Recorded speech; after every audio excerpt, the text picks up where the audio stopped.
आप देख रहे हैं पब्लिक समाचार, पब्लिक के हक में।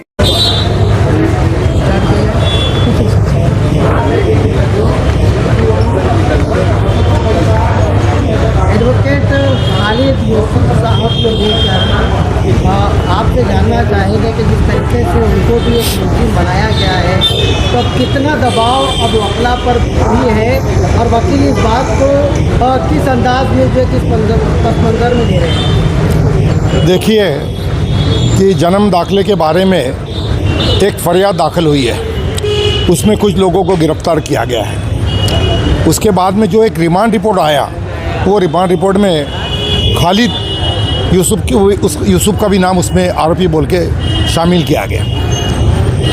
जब हमको पता चला कि खालिद यूसुफ का भी नाम आरोपी बोल के शामिल किया गया है, तो 7 फरवरी को हमारे मालेगांव बार एसोसिएशन की एक मीटिंग बुलाई गई थी और उस मीटिंग में ऐसा तय हुआ कि भाई वकीलों को इसमें आरोपी क्यों बनाया जा रहा है। वकील जो भी केस तैयार करता है, कागज़ पत्तर जो भी तैयार करता है, वो पक्षकार जो उसको मालूमात देता है, उस बुनियाद पे वकील केस दर्ज करता है। और खालिद यूसुफ पे जो आरोप किया गया है कि उनका ऐसा कहना है पुलिसों का कि कुछ कागजात पे वो जो एक लेडी है उसके अंगूठा है और वकील पत्र पे लेकिन दस्तखत आई हुई, खाली इतना आरोप रखा गया है।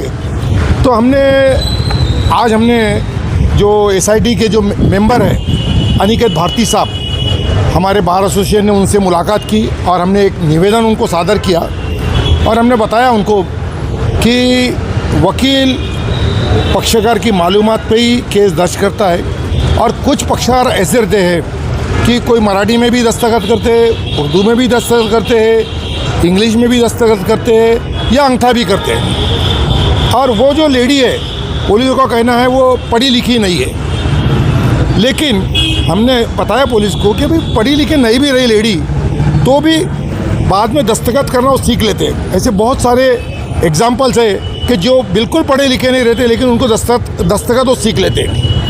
और वो लेडी का बयान हुआ है, पुलिसों ने उसका स्टेटमेंट भी लिया है और वो लेडी ने पुलिसों के सामने बयान देते हुए टाइम बताया है कि ये दस्तखत जो है ये वकील पत्र वो मैंने ही की है।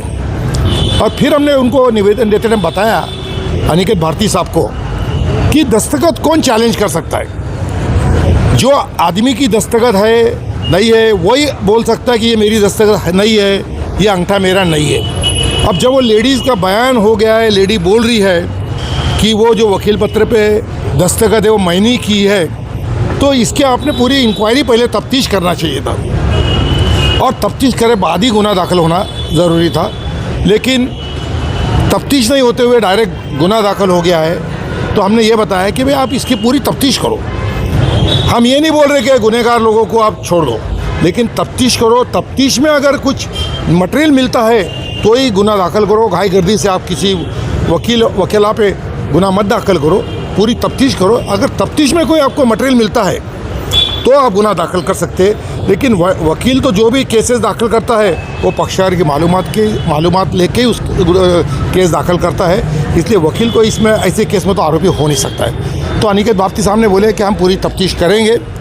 अगर तफ्तीश में हमारे कोई आरोपी नहीं निकलता है तो हम उसको नहीं करेंगे, लेकिन तफ्तीश में अगर कोई हमको पुरावा मिलता है तो हम एक्शन लेंगे।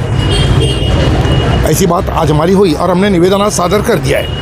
ये तो कोर्ट के बाहर का मामला हो गया। हाँ, कोर्ट के अंदर अब इस केस को आप किस तरीके से फाइट करेंगे? केस में देखो, कोर्ट में तभी एंटीसिपेटरी बेल दाखिल हुआ है। इंटीरियम एप्लीकेशन मेरे मालूमात से कि खालिद यूसुफ साहब का इंटीरियम एप्लीकेशन कोर्ट ने खारिज कर दिया है और फाइनल हियरिंग के लिए बेल एप्लीकेशन रखा है। पुलिसों को से भी कॉल किया है। पुलिस अभी क्या पेपर साथ सबमिट करते हैं, उसके बाद में फिर से एक बहस होगी फाइनल आर्गूमेंट के लिए और उसमें कोर्ट फिर फाइनल फैसला करेगा क्या इनको एंटीसिपेटरी बेल देना है नहीं देना। अच्छा, जो प्रक्रिया जो 3 जिसमें 2 खातून हैं और एक नौजवान, हाँ, उस मामले में किसी किस्म की अब जो है उनको एनसीआर हो गया है, अब उनके बेल की जो तैयारियाँ शुरू हो गई। अब उनकी बेल तो देखो उन्होंने दाखिल करना चाहिए। और जो भी ये अभी जो पेपर पुलिस ने अभी जब जो भी तफ्तीश की है, मेरे हिसाब से कोई भी तफ्तीश में ऐसा कुछ अभी तक उनके सामने कोई पुरावा नहीं आया है कि ये जो लोग हैं ये लोग बांग्लादेशी या रोहिंग्या है।